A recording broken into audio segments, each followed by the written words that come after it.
sure we're all framed. This is going to be heavily edited. Is your hand there? Are you trying to grab my ass as I sit? Because I don't blame you. Why would I do that? Yeah. Why would you do that? Look at this. Why wouldn't you do that? But anyway, getting right down to business. We're here to share with you a little story, mostly about folly, within one of our Pathfinder campaigns run by this jagoff right here.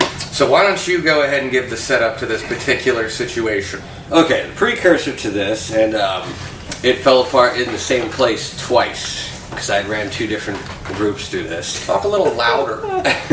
Yeah, I can't hear you from here. I can't hear anything right now. Probably because so begins with them on a ship, gets jacked by pirates, whatever. So then Jack Seaman. Does he have to be here? I can headbutt him if he yeah. Okay. Fine. So the point where this all fell apart was I had created an idea of a checkpoint, like a customs checkpoint in a city, where they would search you. And what was supposed to happen was they didn't know they were wanted, and they would be surrounded by inquisitors. This is where it falls apart. Okay, I'm just saying though, players are always suspicious of anything that looks like, okay, we have to give up what all now to get in the city? Yeah, checkpoints are never This a good was thing. horrendously obvious, just to state, as a player. But anyway. Yeah, so jumping right into my side of the story, which, in all fairness, is the right side of the story. I am not at fault at all. If anything, these guys are at fault. And he wasn't even involved, but I still blame him partly for it. Everyone gets your feet up. Yeah. Well, yeah, Everybody, put your feet up. It's fine. There's nothing there. Well, let's see here. Like, it was you and me. We decided to go. Why did we decide that it was us two together? I think what it is You were the most human of the party. We were afraid of It's very xenophobia racist city. because if you recall, our other player, Jason, was playing a female as usual. And if I recall, she was, an undead. She was undead, and then AJ was playing A werewolf. A werewolf, and he was black, so there you go. Wow. We didn't want to risk these guys being racists. So what was he, a monk? Yeah, I had a monk named Matthew who was a horrible drunk.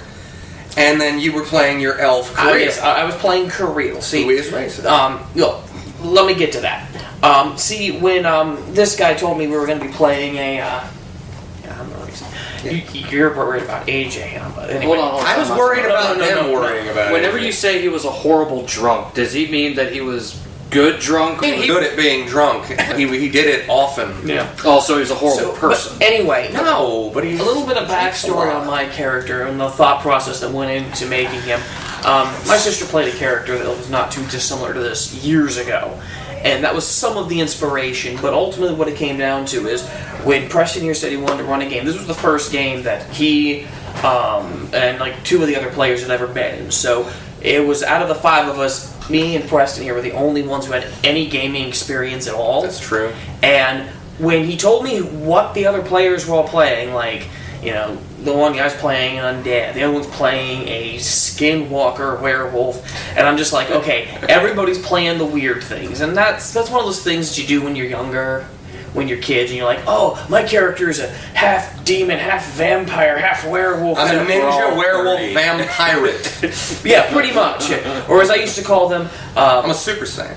well, as I used to call them, vampiric ninja Dante, who is also a werewolf. That's a good phrasing for it. Yes, but anyway, it just bothered me. And the thing was, is that you read over what elves are and how they're proper, and some of them do have quite a chip on their shoulder, and they don't even really understand that they do. So I just thought, okay, how about I play an elf that just looks down on every race that isn't him, just to kind of teach the new guys a thing or two about picking races that aren't completely and utterly ridiculous. So, But wait. but the funny thing is, you So were you doing decided- that to be vindictive? yes. Fuck you. I'm going to be racist and teach them a lesson. Exactly. Fuck you. But anyway, the funny thing is that the other two players didn't even play into each other. The most other, which was his character, which was spent. More or less. He basically kept baiting my character into harassing him. Now, the funny side thing, and we'll get to this later in the story, he actually has quite a bit of respect for everybody there. He just naturally views himself as superior. He thinks it's just like anybody would think that themselves to be better than any animal. That's how he views it. It's really sad. You're not. It's really messed up. You're not selling me on Kirill right now. Oh, like, I know. bet everybody out there but I made him, wants to kill him. Oh, I know. That's why I made him the healer, so no one could kill him. Yeah. That's a dick. What the? Why do you think I made him a? If you touch me, you're not getting back up again. So basically, now you know where I'm coming from. When I did what I did, we reached this checkpoint in the city that I believe it was called Sanctus. Sanctus. Let me throw in here real quick. What? So these two go into checkpoint and Yeah, I dropped all of my religious stuff because you weren't supposed to bring any other religion. Yeah, they're so all. I cut It's a it theocracy. I got rid of it all to walk in. They're like Talons, really. he is playing. It was like an 11th level monk with, if you know Pathfinder, he had a mythic tier. He was the most broken character in the party. Like, Yeah. he had this. He didn't know it, but he was going to demolish these people. I had a mythic tier as well, but I'm a But you're a healer. We were all- unless they're undead, you can't do anything. We were all mythic tier at this point. We all had at least one rank. So we get to this checkpoint, and we decide, well, okay, you and me, because we're the most normal.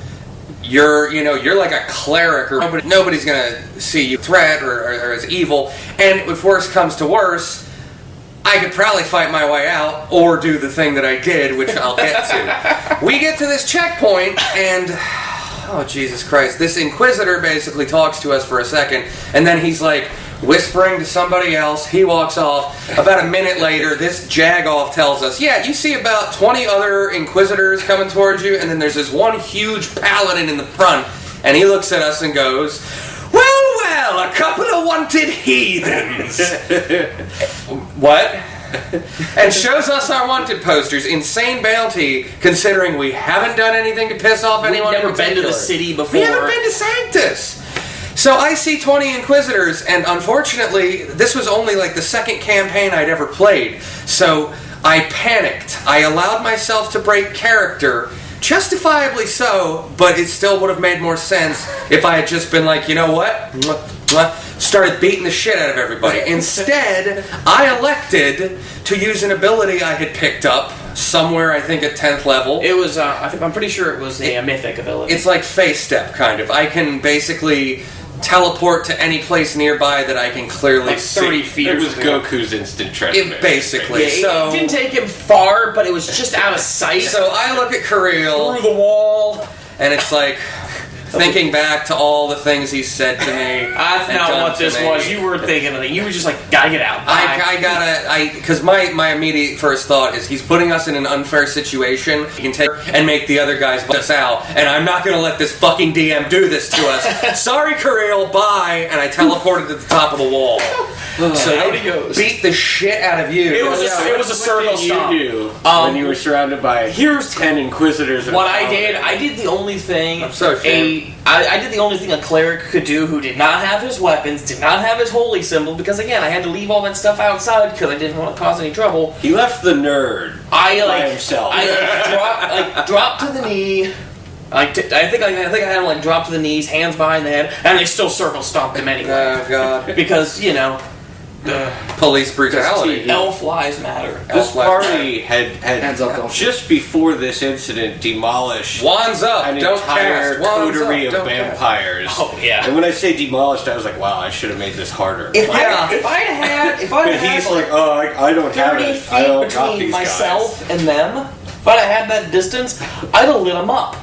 But, because you know how many spells I carried. Like, I stacked the character so that he had so many channel energies, which is a healing burst. I stacked them so many so that I could focus all of my spells on just destroying things. And if I, they're around me. They're everywhere. This close. It's like, I ain't getting anything. I'm not going to be able to cast anything. It ain't happening.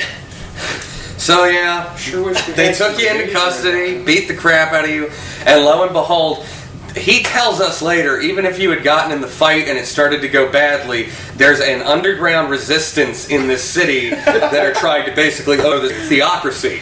That they were going to show up and bust you guys out. We'd already split the party because Yeah. only 2 of us went in, and then we split it again. So the subquest Rescue Kareel that became Became Now- the thing is I'm getting tortured in some dungeon. Matthew shows up. Hey, buddy, I'm here to save you. Well, see, no, that was one of the things. That was one of the things I told you that was Friends. ultimately endearing about the Kareel character, which was even though he still kind of views everyone else as kind of below him. Meat shields. Yeah, more or less. Well, more than that, actually. You graduated past Meat Shield. The truth of the matter is that when you said, I am so sorry, he's like, I'd have done the same thing. You son of a bitch! You would have left me to die? No. We're He's leaving like, him in the cell. No. Come on, let's go. And the whole point was, he's like, no, the whole point was, like, he would have done the same thing. He's like, rather than let 2 of us get caught, only Makes sense. 1. It made sense. It was better for everyone. In my defense, I was in real life kind of tipsy, but in character, Matthew was sober, and neither of those things are good. Like, that's a contradiction. So Contradiction, you usually play drunk. we busted you out with like invisibility potions and crap, and now I want you to tell them Jones story. Yes, the alternate. This is the same situation with another group that There's he ran. something fundamentally broken about this checkpoint. Yeah, you gotta run it I again. created. Yeah, I need a What third. you need to do is drop the checkpoint without telling people there's Yeah. a checkpoint. They need to be able to walk in and say, oh, there's a checkpoint. Oh shit. Oh god. See, But you Guys, know- I didn't want to bring this up, but I got like 3 pounds of weed on me right now. That's what I didn't want to. I got a whole bag of moon sugar in my pocket. Oh god. Red sand. What does it matter if it all ends the same way anyhow? Like, just... Guys, there's a checkpoint. Chug all those beers, quick.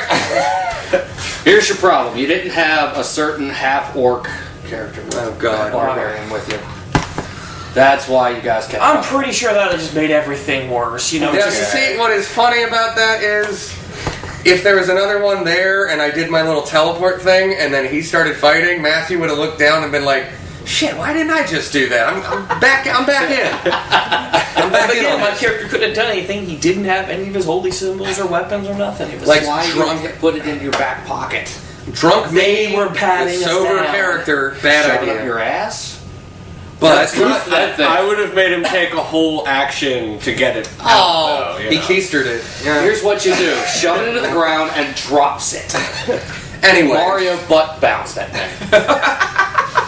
Yeah, pulling something out of your ass is a full round action. Just so well, you would know, wouldn't you? Now, pull the story out of your ass. I want to hear this again. So the first time I made this campaign, it was one of the first ones I You made. didn't fix it the first time? No, like this was the Mark II.